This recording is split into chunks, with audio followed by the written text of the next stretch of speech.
বর্তমানে বাংলাদেশের জন্য আতঙ্কের নাম হয়ে উঠেছে রাসেল ভাইপার। এখন পর্যন্ত 28টি জেলায় দেখা মিলেছে এই সাপের।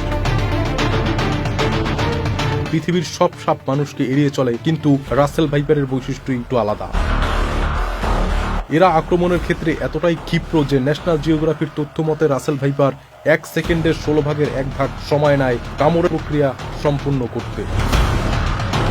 প্রতি বছর যত মানুষ সাপের কামড়ে মারা যায় তার উল্লেখযোগ্য একটি অংশ রাসেল ভাইপারের কামড়ে মারা যায়। এদের বিষ দাঁত বিশ্বের দ্বিতীয় সর্বোচ্চ।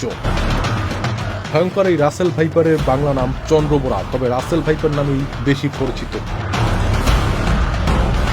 রাসেল ভাইপার যে মানুষকে কামড়ায় তাকে বাঁচানো খুবই কষ্টকর। অন্যান্য সাপের বেলায় 48 ঘন্টা কেটে গেলে রোগীকে নিরাপদ ভাবা গেলেও রাসেল ভাইপারের ক্ষেত্রে রোগী সুস্থ হয়ে বাড়ি ফেরার পরেও মারা যাওয়ার রেকর্ড রয়েছে। অনেক সময় রাসেল ভাইপারের বিষ নিষ্ক্রিয় করা গেলেও দংশনের স্থানে পচন ধরে এবং অল্প সময়ের মধ্যেই রোগী মারা যায়। পচন অংশ কেটে ফেলার পরেও জীবন বাঁচানো সম্ভব হয় না। রাসেল ভাইপারের বংশ বিস্তার খুবই দ্রুত। অন্যান্য সাপ যেখানে 20 থেকে 40টি ডিম দেয়, সেখানে একটি রাসেল ভাইপার 80টি পর্যন্ত বাচ্চা দিতে পারে। ফলে দ্রুত বৃদ্ধি পাচ্ছে এই রাসেল ভাইপার। এরা দেখতে অনেকটা অজগরের মতো, তবে এদের দৈর্ঘ্য সাধারণত 4 থেকে 5 ফুট।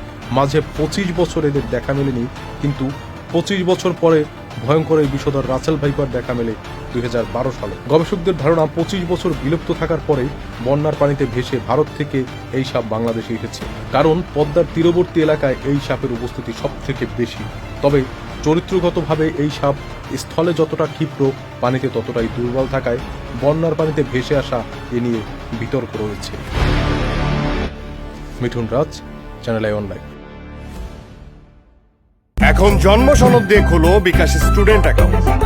নিজের বিকাশ নিজে কর।